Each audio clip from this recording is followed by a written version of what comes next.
For joining me. I'm Melissa Constanzer, and we are still working our way into fall. We've got a couple minutes left of it for summer, so for summer lovers, embrace it as you can. I know I've certainly been, but we will be changing up the seasons here momentarily.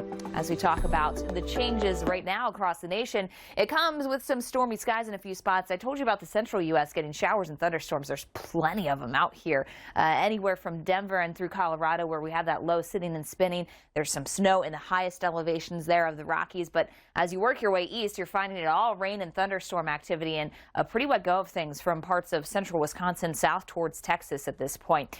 That's the storm system that's trying to bring in some cool. New Orleans, of course, we had several different factors here. We had Francine have some impacts, and now we're watching into the southern Gulf of Mexico near the Yucatan is where this next storm system is likely to form. So it's not going to be one that we're following for days on end across the Atlantic. That's kind of the change up here with this tropical season. Usually we're tracking tropical waves across the Atlantic. That's not quite the case with this pattern here. But what we do know is this weekend we are watching those thunderstorms in the Caribbean start to expand. They're more numerous. They move into the northwestern Caribbean as we head through the next few days. That's where it starts to develop into a tropical system. And by the late week, we're looking at Thursday into Friday, some U.S. impacts for us. So there will be several areas that we're watching here.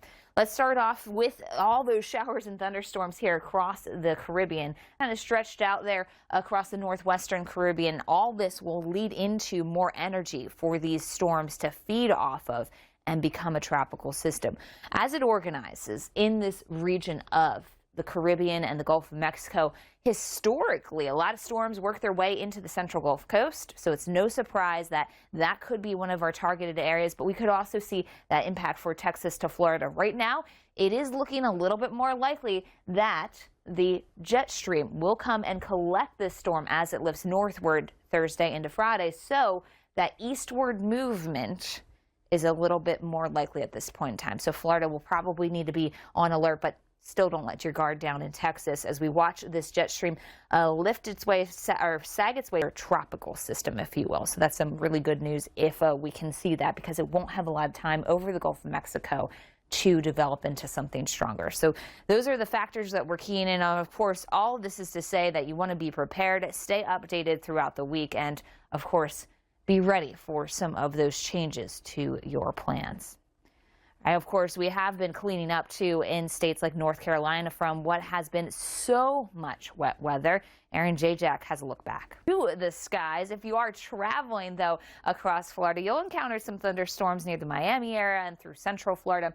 As you push your way, talk about a warm-up. It is officially fall as we move through the upcoming hours here. The autumn equinox marks the start. I hope you're as excited about fall as we are here at the AccuWeather Network. Of course, the change in the seasons brings some changings in times. As we go throughout this week, this ridge of high pressure will be building in, but notice by the late week, some energy starts to come through, and that's going to change things for us as we go through the middle of the week. So there it is in animation there. This ridge really building into Tuesday and then heading into Wednesday. That's when we start to see more of that energy kick in. We won't feel the effects of it, though, until we get into Thursday for some locations. So if we look at the numbers, your Sunday, we're just beginning that rise in some spots. We're seeing not only across California, but also turning a bit warmer there across Nevada as we get rid of most of that last bit of moisture through the Four Corners.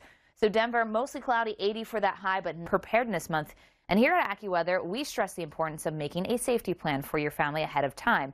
Now, during hurricane season, you also need to plan for your mental health. Ariella Scalise spoke with Kristen Burgess, the director of Disaster Distress Helpline. Some great tips there as we talk about, again, some changing times across the Northeast. We've been highlighting how dry it has been.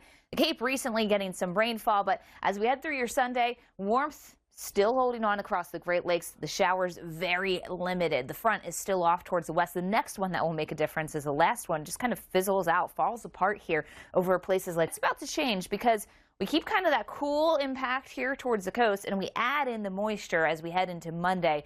This is the sign of that front nearing us with more showers and thunderstorms, and so we will still contend with some of that energy here. You can see Virginia. We animate this through time throughout Sunday. You can see where it is across Indiana, Ohio, Illinois. As this slides east, it starts to fall apart a little bit, but